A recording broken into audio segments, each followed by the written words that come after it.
Hello, my name is Justin Banton and welcome back to the House of Trade, where we discuss financial markets and various ways to navigate through the myriad of variables and options involved with trading. Today I want to talk about something new. I want to start with a story. So, as the sun set over the Saharan dunes, casting long shadows across the vast desert expanse, in the heart of Africa, the land was alive with history. A history that had been woven with the threads of colonialism for over a century. The year was 1960, and the winds of change were sweeping across the African continent. Nations were awakening anew, demanding their freedom from the shackles of European colonization, and France was about to face the consequences of its imperial ambitions. The departure of the French from Africa was a momentous event in history, marking the end of an era and the beginning of a new chapter for the continent. The echoes of this departure would reverberate through the decades as African nations navigated the complexities of self-governance and grappled with the legacies of their colonial past. Africa had taken its first steps on the road to self-determination, and the world watched with bated breath to see what the future would actually hold. Now, I hate to break it to you, but that was just a fiction, because empire still lives on in Africa, good and proper. And who are the main perpetrators? Who have their tentacles all through Africa, and who still profits handsomely from Africa? None other than France. So, it all began with such promise, a glimmer of hope on the horizon. But now, as I look at this state of affairs, I can't help but wonder how we actually got here. How has France, once seen as a beacon of progress in Africa, become the target of such discontent and criticism? Emmanuel Macron, the president of France, came in with powerful, ambitious plans for Africa. He increased aid to the continent, took steps to return stolen cultural artifacts from colonial times, and reached out to engage younger generations and civil society.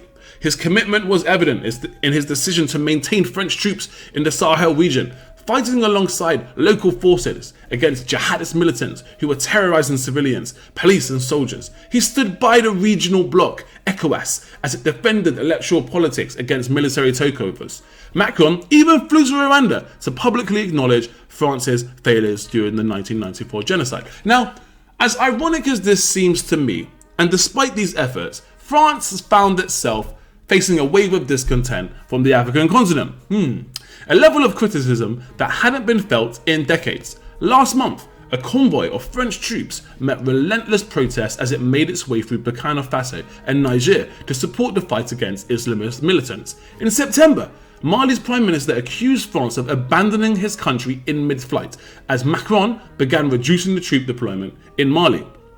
Now, among progressive West African voices and the urban youth, calls to abolish the CFA franc, a regional currency used by many francophone countries and pegged paradoxically to the euro, has become commonplace. Critics have rightly argued that this currency has allowed France to control the economies of these nations, printing their currency, demanding they hold reserves of their currency in French central banks, and allowing the French to use this printed currency to buy up resources and devalue the central franc African currency against the euro and to profit handsomely. Neocolonialism at its finest. So, how did we reach this paradoxical situation? How is it that the president seemingly is more concerned about Africa than his predecessors, but seemingly more in tune with the continent's changing dynamics, and yet faces such unprecedented unpopularity? Well, I ask you, how is it possible that he doesn't face unpopularity? Certainly, Macron's self-confidence, some may say arrogance, I'll be among them, has played a role. His diplomatic blunders, like demanding West African leaders fly to France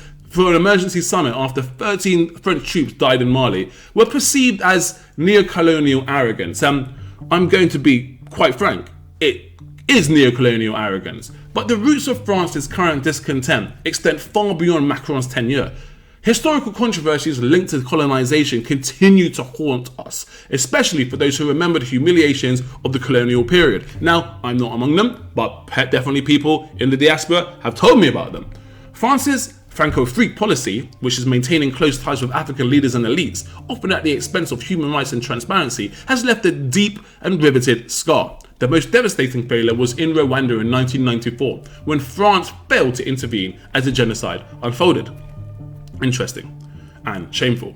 Efforts to reform France's engagement with Africa emerged in the mid-1990s, prioritizing development and democratic governance. But these efforts faltered over time. I remember one president, it may have been Chirac, saying that without Africa's possessions, France would be a third world country. I need to dig that quote out.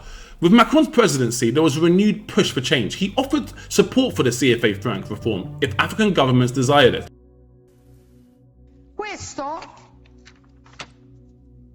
Questo è un bambino che lavora in una miniera d'oro in Burkina Faso. Il Burkina Faso è una delle nazioni più povere del mondo. Per il Burkina Faso, che ha l'oro, la Francia stampa moneta coloniale. In cambio pretende che finiscano nelle casse del tesoro francese il 50% di tutto quello che il Burkina Faso esporta. L'oro che questo bambino si infila in un cunicolo per tirare fuori finisce per lo più nelle casse dello Stato francese. Allora la soluzione non è prendere gli africani e spostarli in Europa. La soluzione è liberare l'Africa da certi europei che la sfruttano e consentire a questo... However, his readiness to challenge old structures and assumptions did not always resonate well. Even among those demanding change, the situation in the Sahel worsened, despite France's substantial military presence.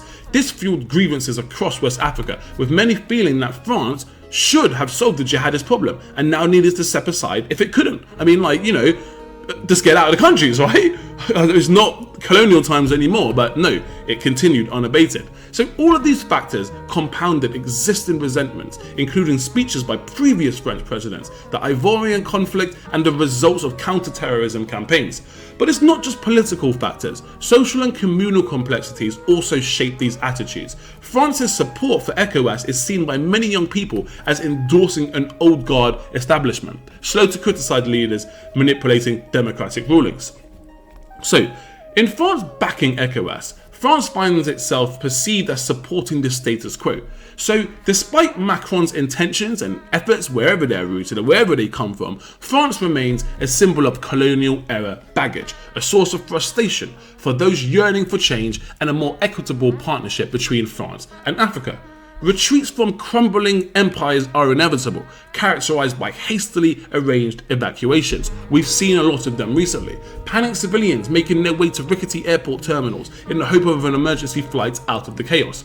This was the post-colonial scene in Niamey, the capital of Niger, a few weeks ago, as hundreds of French nationals joined other EU citizens in scurrying away from the West African nation.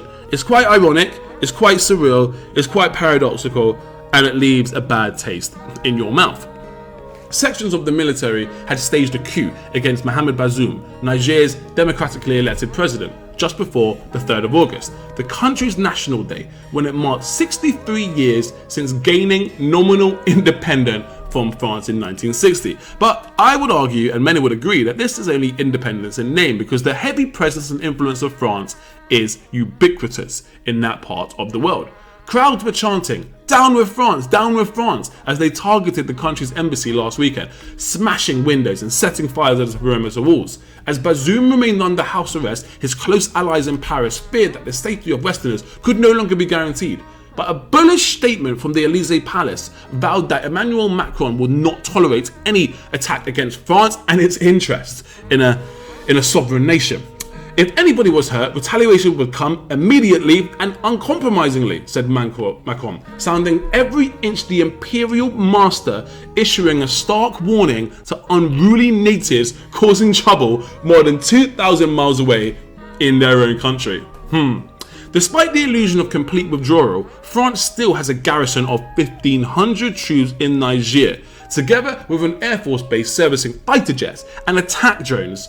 All of this is a forceful reminder that, in spite of a long and bloody period of decolonization, France has retained a quasi-empire in Africa by stealth, and it is under threat like never before. And some may say, well, about time, good riddance. The current Niger crisis can thus be linked to former colonial relationships being restructured as Franco-Afrique, a formidable neocolonial nexus across sub-Saharan Africa encompassing economic, political, security and cultural alliances centered on the French language and values. Charles de Gaulle, France's most influential, and some may say most loved post-war president, summed up its importance by saying, "French world power and French power in Africa were inextricably linked and mutually confirming." Says it all, really. While recognizing self-determination movements, de Gaulle and subsequent French leaders wanted to hold on to their strategic military bases as well as their energy resources and favorable trade deals, along with financial control. Those leaders all viewed Africa as France, or France's backyard, a metaphor dating back to the pre-revolutionary monarchs to refer to conquered territory that needed defending. Niger, for example, is the world's 7th largest uranium producer, and France, which relies on nuclear energy for about 70% of its power, is a key importer. So we start to connect the dots here and to understand why there's certain adamancy and a desire to be involved militarily, financially, politically, and economically in this region.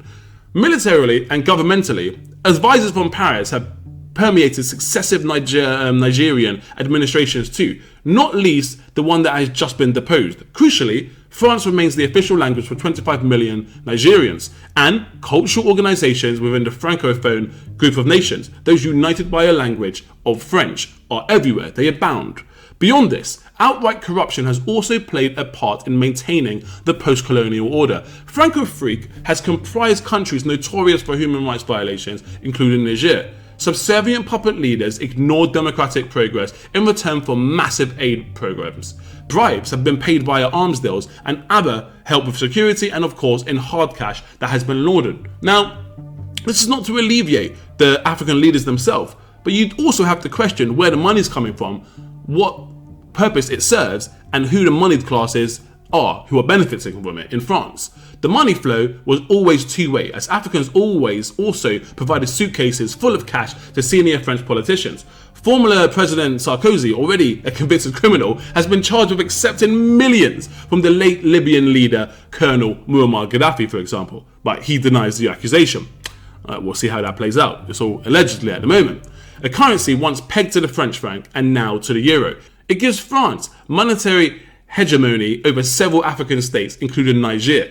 The US has always supported such exploitative arrangements as well, originally because former French colonies were seen as bastions against the geopolitical and ideological influence of the Soviet Union during the Cold War. The notion of France being the gendarme of Africa and now extends to it playing a vital role in the fight against terrorist insurgents like Al-Qaeda in the vast Sahel region, which straddles around a dozen countries from Eritrea to Senegal via Niger. France's big problem, however, is that people of Niger, like so many Africans, are rejecting Franco-Free as much further as their forebears came to reject the official French Empire. In this sense, France's traditional dominance is disintegrating, and some may say about time.